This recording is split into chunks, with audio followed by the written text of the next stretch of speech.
Hey y'all! So with the coronavirus and all the quarantines and everything getting shut down, there's a lot of people who are starting to think about online therapy for the first time.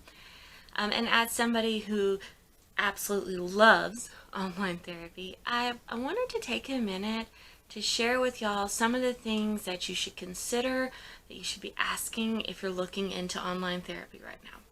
So first of all, if you already have a therapist and you feel like you really connect with that therapist, don't leave them just because of the quarantine, right? Ask them if they can take your sessions onto telehealth, whether that's video, whether that's on a phone call, whatever that looks like. We know that the most important thing in helping you is the relationship that you have with your therapist.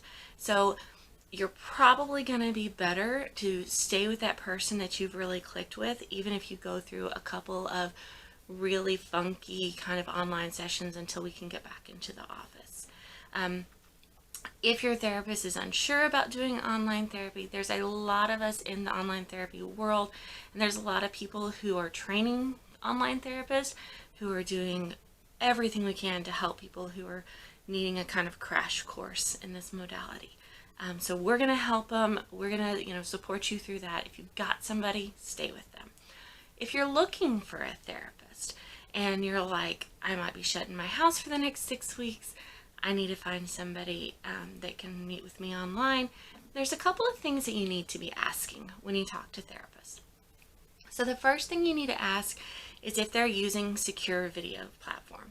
And so what that means is that when we're talking online, everything is encrypted and it's HIPAA compliant. So there's lots of different platforms people can use, but things like Skype, FaceTime, that kind of stuff, not an option. That's not secure, that doesn't protect you. One of the other things you want to be asking about is, there's a lot of really big reasons why a lot of therapists are starting to walk away from insurance. If you need to use your insurance, you need to find out if that therapist takes your insurance and if your insurance is going to cover telehealth. One of the most important things for you probably is to call your insurance yourself. Some of the insurances don't cover telehealth at all. Some of them require you to be on a certain platform or with certain therapists, or they have all these different stipulations on it. Now, a lot of them are making exceptions because of the quarantines, but it's something that you really just need to be asking. And probably call your insurance yourself, find out exactly what the rules are on your plan, and then you can be prepared for however that's going to go. With online therapy, you really need to also ask if the therapist is licensed in the state where you currently are. So laws have not caught up with technology as far as therapy goes. Currently, the laws are typically that therapy happens wherever the client is. So if you are currently in Texas, you have to have a therapist who's licensed in Texas. If you are an Aggie who went home to Denver because spring break just got extended, and you're going to need therapy in both, then you're going to need to find a therapist who's licensed in both Colorado and Texas. Those do exist. You're just going to need to find somebody that meets that criteria. And then I really think that, especially if this is something that you're new to, it's probably really important to ask the therapist what their plan is for after the crisis. So a lot of therapists are like really not big on online therapy, so they're going to do this for a couple of weeks so that people don't have to give up their sessions, and then they're going to go back into their office and they're not going to be wanting to offer this anymore. So if you're really like, hey, I love online therapy, that might not be the right person for you, right? Or if you're, on that side that says, hey, I'm going to tolerate online for a couple of weeks and then I want back face to face, you want to make sure you have a therapist who actually has an office that doesn't work out of their home office and only do online. So those are just things that we really want to ask. The majority of online therapists, especially, usually they're offering free consultations. So, with me, I do a free 20 to 30 minute video chat. We make sure that we're a good fit. We make sure the technology works, that it's an appropriate thing for you. And then if we're not, I'm going to give you referrals. I'm going to help you find the person who I think is going to be able to best serve you if I can. And so most of your online therapy people are going to be doing that, and so that's a really great way to make sure that this is going to work for you. So those are some of the things you need to ask.